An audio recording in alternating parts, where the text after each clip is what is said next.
Well, they didn't, and that's reflected in the fact that other countries also have now blocked arrivals from India. And it also was unavoidable given that Australia has done so little to prepare for the resumption of normal air travel, including testing of passengers at overseas airports before they board flights. So Morrison has said now that Australia will try to set up that sort of testing for people wanting to fly from India back to Australia, but it'll probably take months to set that up. Well, consistent with the general theme of complacency that I think has dominated Australia's pandemic and vaccination performance since the beginning of this year, we should really have been on top of that, and we're not. It is a very valid point. We have a growing diaspora, not just from India. We have this massive problem of not really being able to allow citizens to return home, yet the government doesn't seem to be moving towards a long-term processing centre of some sort to allow people to come home.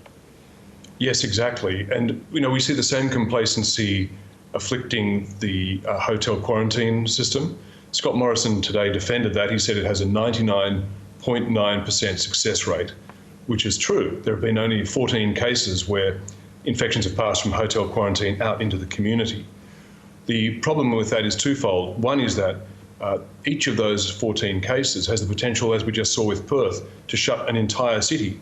So it may be a small failure rate, but the cost of failure is enormous. And the second thing is that we have stuck with this system when alternatives are available for federally run mass camps, or centres, I should say, that would be much more secure. There hasn't been a single, not even one outbreak of the virus from the Howard Spring camp in the Northern Territory, for example.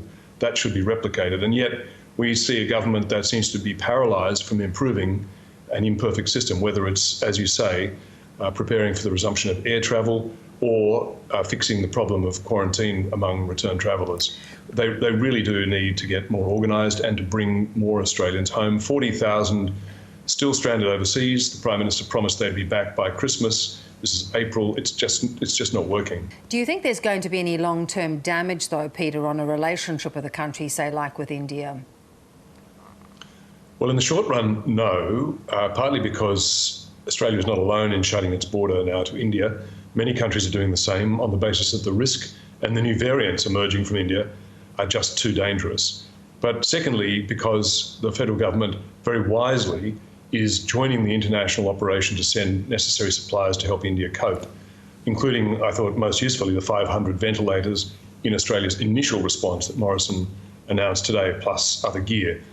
India's been a very good international citizen during this pandemic. 66 million doses of vaccine it's exported so far this year. And so it's only right that other countries should now return the favour while India is in trouble. But Morrison has put a high premium on India relations generally as a member of the newly summitiered or summit elevated Quad, as a major security treaty ally to try and ward off China's depredations, and will continue to try to assist India with more and more. And I think that's, again, a very useful, important and prudent way, both of protecting the India-Australia relationship as well as, of course, just doing what we can to help India in its time of need. Yeah. China, of course, is one of the main reasons India is a key ally for Australia, and the relationship with China and Australia took another hit today with Peter Dutton's latest comments on preparing for possible military action in Taiwan. How wise was that statement? Well, according to the People's Republic of China, it's extremely unwise and is playing with fire, unquote. The value from the Australian viewpoint of Dutton raising it is that it gets Australians talking and thinking about what has become an increasingly near-term possibility.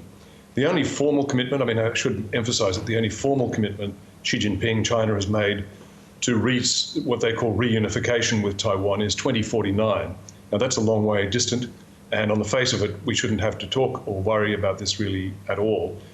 But a couple of things have combined. First, China's border pressure against Taiwan steps up week by week, month by month, and that's the main reason this is now on the international talking agenda. And preparation agenda. More sorties, air sorties and naval sorties into Taiwan's close proximity week by week by the Chinese People's Liberation Army and Navy and Air Force. So that's one thing. The second thing is that China has proved much less predictable than had been thought, and its urgent and successful move to break its commitment to Hong Kong. Recently, we've seen expectations shattered and we've seen sudden movement. So the world is now really on tenterhooks to see what China is planning in Taiwan.